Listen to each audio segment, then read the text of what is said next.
research is making a great, powerful case for the importance of systematic explicit phonics. But just exactly how explicit do we need to be? What does research tell us, and what are the limits to what we know? Let's talk about that level of instructional directness that we need to implement as teachers or parents teaching kids how to read. So I want to talk about instructional directness. How implicit, how explicit do we need to be? The first journal from the Reading League just recently came out, and the first article in this journal is from Dr. Mark Seidenberg, who is well known for writing the book Language at the Speed of Sight, and his colleague Matt Cooper Borkenhagen. And they wrote this article entitled Reading Science and Educational Practice, Some Tenets for Teachers. I think this is a really great article, and I encourage you to check this journal out because they're trying to disentangle the differences of what we know from research and what we know from just general best practice. So there's an art and there's a science to teaching reading, and we don't want to overextend what we know from science by labeling things that aren't quite true. So there was one section that got a little attention and some debate that I think I'd be worth bringing your attention to, and it revolves this question of explicit or implicit learning. So in this section of the journal, they say that balancing implicit learning and explicit instruction is hard. So they are absolutely in agreement that explicit systematic phonics instruction will serve most students very, very well. And that's we know how the brain learns to read, that our brain translates sounds that we hear, individual sounds that we hear, into letter sounds that we build to put into combination to make words that we recognize by sight. So explicitness and phonics and systematic, that's not in question. But then what is the limit to how much explicitness we need to achieve? And that is a legitimate question that these authors bring up. Seidenberg and his colleagues say there is an overdoing it of certain types of explicitness. For instance, they give this example, those phonics curricula that entail instruction on large numbers of rules, including all the potential pronunciations of isolated vowels.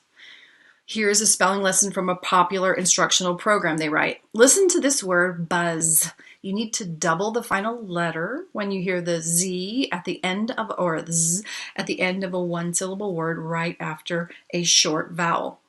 So Seidenberg and his colleague go on to say, that rule is 25 words long and hard to comprehend or remember. Think of how many such rules are required to spell common words in English. So they claim that approach leans way too heavily on the explicit side. So how do we decide what is too much and what is just right? How do we get to that Goldilocks effect, right? They go on to explain that we know that every little jot and tittle, every little rule does not need to be explicitly taught, in part because of some theories and research on machine learning is what it's defined as. They say the optimal balance is somewhere between these two extremes. The one extreme of implicit, just they'll figure it out from reading, or the over explicit level of teaching every single rule that could possibly be devised about the written language. The issue has been studied, they say, in this field called machine learning, which is the study of computer systems that learn. The procedures used in training these systems are closely related to the ways that humans learn. For many types of problems, the most efficient type of learning is what is called semi-supervised. So in other words, the teacher is certainly there, but she or he is not in control of every single thing that the student learns. It is our best account of the balance between explicit and implicit learning. For problems such as learning how to pronounce letter strings or spell, a large amount of implicit learning combined with a smaller amount of explicit instruction seems to be optimal. So if you have been hearing people talk about the science of reading and the importance of systematic explicit phonics, this type of persuasion emphasizing the benefits of implicit learning and the fact that this is how we're going to teach our kids to read may be a little surprising to you. So I want to unpack this and give you some nuggets to chew on and maybe a vision for how this can be a better way than maybe some of the traditional approaches we've had. So let's think about instructional directness in terms of these categories. We'll go through a little history lesson, the implicit being not much teacher oversight. The student needs to deduce how things work. In the case of learning how to read words, they need to deduce the code or how to recognize words, how to read words. Explicit would be on the other end of the continuum where the teacher guides the student to understand the parts of the code. This is this letter sound, this letter P is the sound P, and this letter combination SH is the sound sh. Teacher teaching that explicitly will help in part to unpack how the students need to break up the words. Okay, so that's the typical dichotomy that we've been actually dealing with for decades, over a century, in fact. It goes back to well before 1967 when Harvard professor Dr. Jean Shaw wrote Learning to Read, The Great Debate.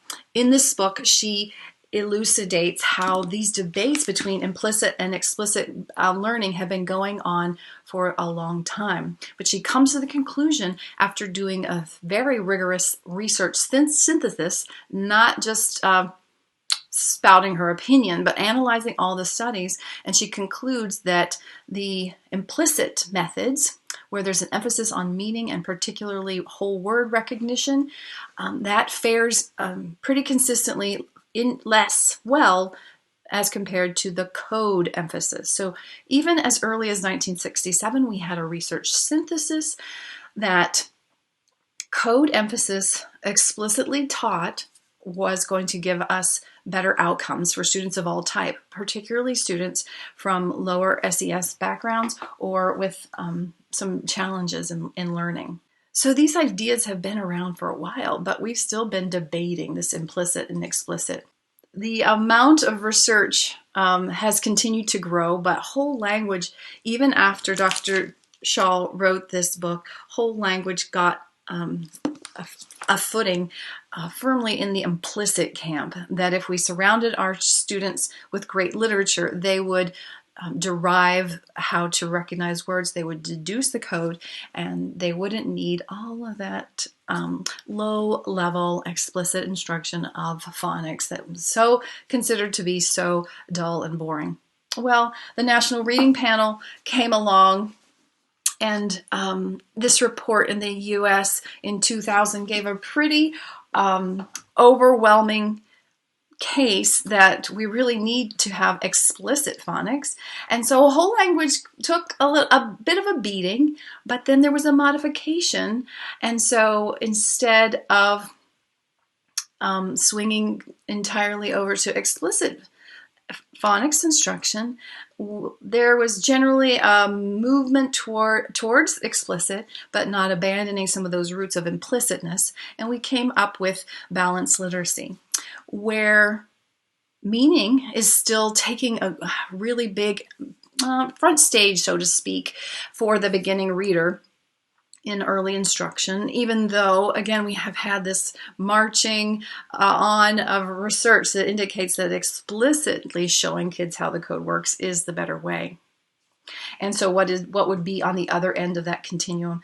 It would be that explicit phonics is documented to be more clear and draw out both beginning and struggling readers' achievement more easily. So that's one of the ways to think about some of these terms. Implicit is on one end of the continuum where it's whole language, where maybe they don't teach any phonics at all at some of the extremes, but there's great books. And then we have balanced literacy, where we're seeing the phonics get embedded there mostly because the the impact of the National Reading Panel, and of course other scientific advances and dissemination of these ideas. But still, the emphasis on phonics and teaching decoding initially and being very explicit with it is almost always taking a back seat in many balanced literacy programs. It's been labeled putting the phonics patch on whole language. So sprinkling in a little bit of phonics, but still leading with, let's make a guess, let's look at the pictures, let's focus on meaning, let's look at the whole word, when these other things are more on the implicit end. Okay. So a lot of people are rallying because the research keeps getting stronger and stronger. Now we even have brain scans, and we have books like Dr. Seidenberg's Language at the Speed of Sight, and Emily Hanford's documentaries from APM Reports, and Stanislaus Dehane's really important book about learning to read. All of this keeps growing the evidence of the value of explicit phonics. But then again, we're still left with, what does that actually mean? Where is the boundary of what's explicit, and how much explicitness do we need?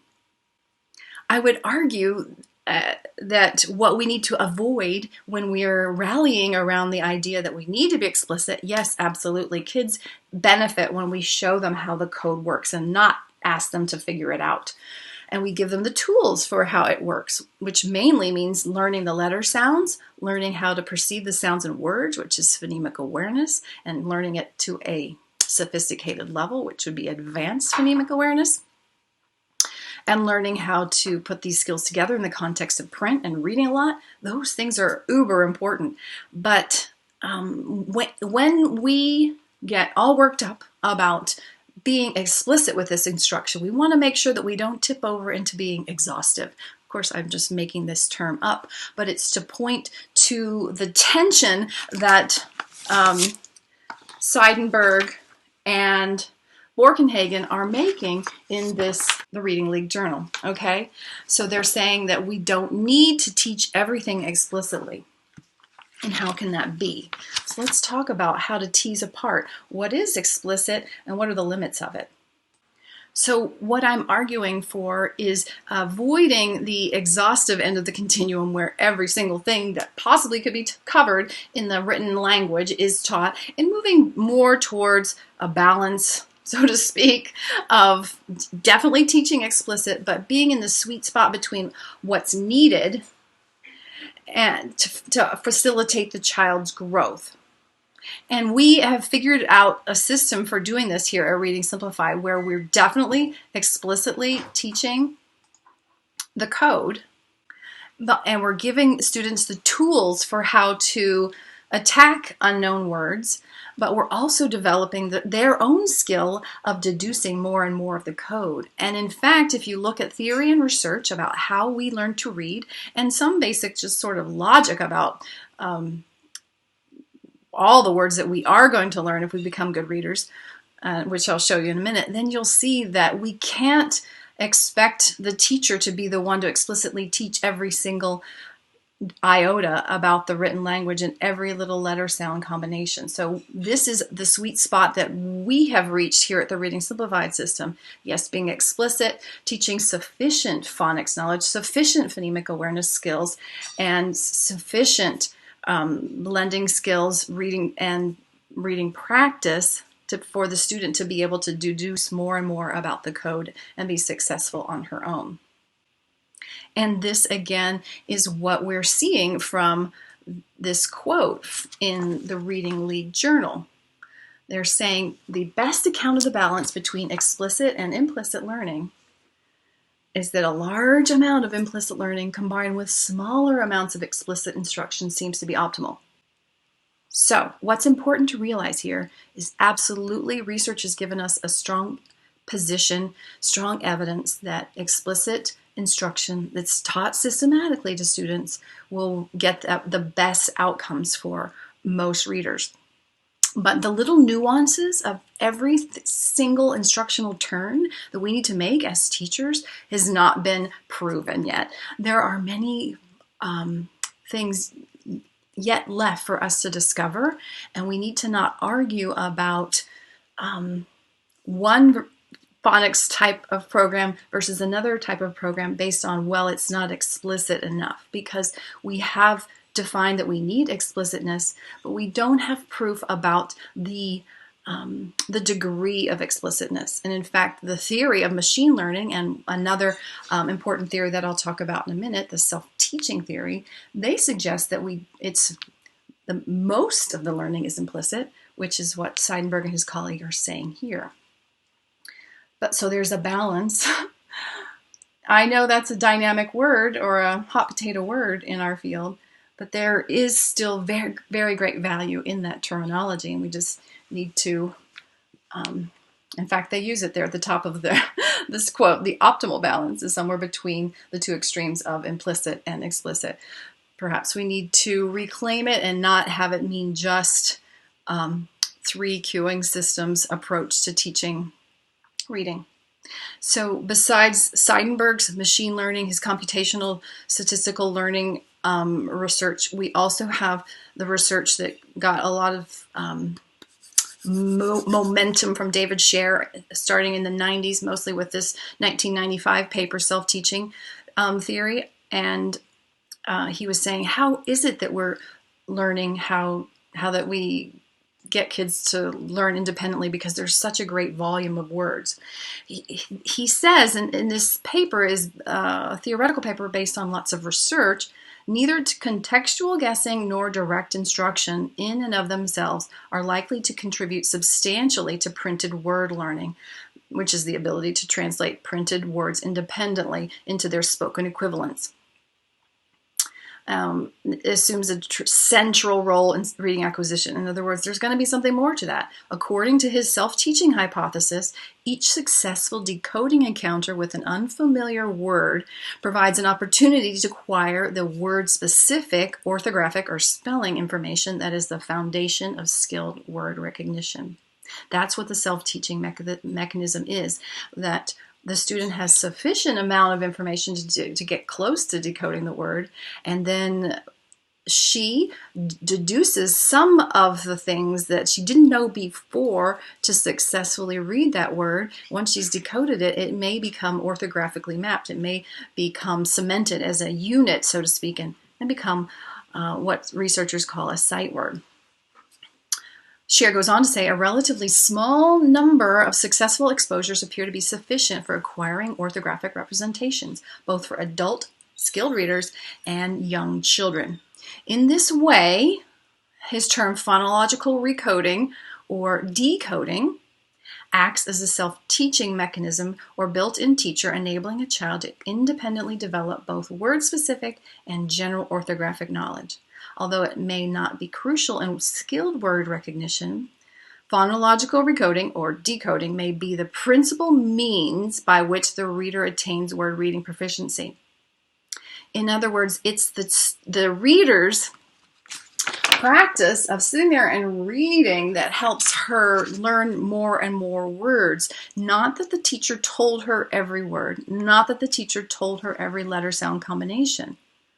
So that's where this implicit and explicit dance has to be acknowledged, and we as teachers need to be sensitive to it and not expect to hold students back, number one, and not expect all the rules to be learned explicitly before we give them opportunity to try something new, something hard. Maybe they can deduce things on their own, and I'll show you an example of that. No. You cannot look the guess. Nice figuring out there. Guess. So this is one of Scher's argument in that self-teaching paper. Not only does he present the research that indicates that there's this amount that's being taught, but this amount that's learned, that implies there has to be some implicitness. he shows research. He also just makes this logical case. Look, by the end of 12th grade, a mature, high-achieving reader may know 30,000 or 70,000 words, whereas in first grade, he may have known several hundred. Maybe by 4th grade, he knew 4 or 5 or 6,000 words. How does a student get from that slow start in 12 years to knowing 70,000, 50,000 words? Did a teacher teach every single word? Did a teacher teach every single letter sound combination where the CI at the end of the word is the sh sound? Maybe that was explicitly taught, but maybe it wasn't explicitly taught because the student may have deduced it based on other opportunities that he had that were explicitly taught to him. That's the Scher's self-teaching hypothesis, which is now very strongly documented as probably should be beyond hypothesis into theory. We need sufficient phonics knowledge, sufficient phonemic awareness, and practice decoding to, those things wrapped together, allow the student to generatively learn more and more about words, what Scher cited as this word learning trials. These word learning trials are implicit. So implicit shouldn't be a dirty word, in other words.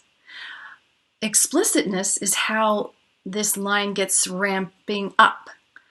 If most kids, particularly if they don't have strong phonemic awareness, they have to explicitly be taught how to perceive the sounds in words and then to learn how the code is presented. They have to be given the concept of the alphabetic principle, and they have to be taught a sufficient amount of phonics information, maybe all the consonants, consonant digraphs, short vowels, and many advanced phonics like the OA in boat and the OW in show and the OE in toe. Maybe they have to explicitly be taught that.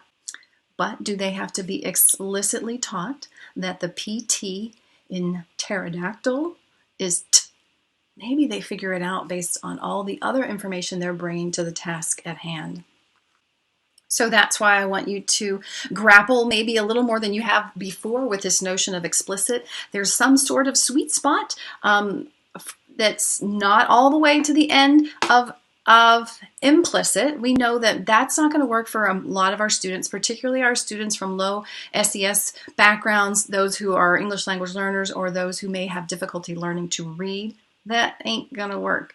And so we do need to be explicit, but there is this sweet spot of explicitness that we need to balance and juggle, and that can be an art form, and we want to tip not over into being exhaustive, so to speak, in covering every single thing, which again, remember, that is what this leading article in the Reading League Journal is trying to remind us as teachers.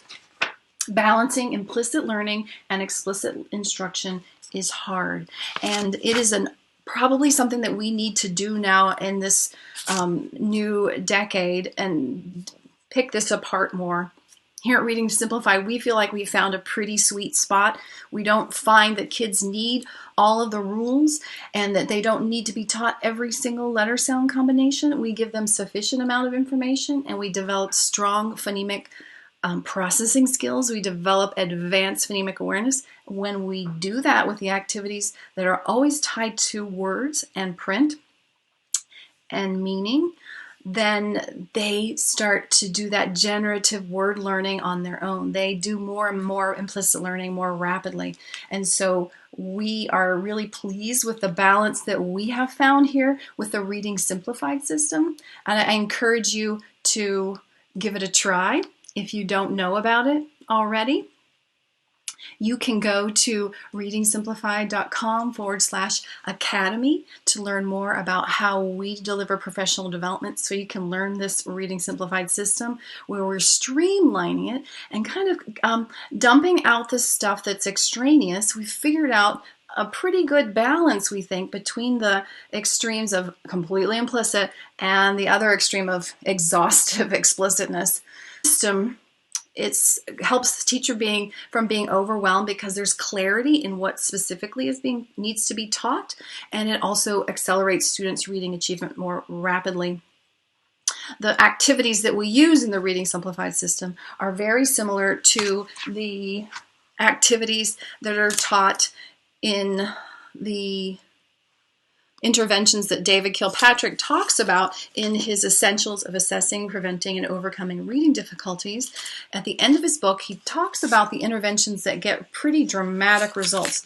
Standard score points of 14 to 25 standard score points. Those are an anomaly. They are way more powerful in outcomes and efficacy and efficiency than the other programs that are mostly available to the public, where typically what we see in schools is 1 to 2 standard score point gains. So when he points out those programs, there's only a handful of them. The core that are in those programs are also some of the core activities that you'll see in our system. That's one of the ways in which we're confident that we get really efficient outcomes for students, in addition to our clinical and practical experience. So I want you to consider giving that a try. But if you're not interested in Reading Simplified, keep exploring this question, this tension that the Reading League Journal article pointed out, that there is a balance between how explicit and how implicit, and we want to draw on the students' own capabilities and nature and ability to implicitly learn. So let's lay the foundation for them to do that. And again, the Reading Simplified system is one way to do that. But if that's not for you, keep searching, please, for how to disentangle what things really need to be taught explicitly and where are the boundaries for that, so that we don't tip into exhaustive phonics instruction or exhaustive beginning reading instruction. Thanks for being here. We go live most Tuesdays at 8 p.m. Eastern with training and sometimes some freebies and student materials. If you want to learn more, do check us out there at readingsimplified.com/academy to learn about the training so you can learn the system.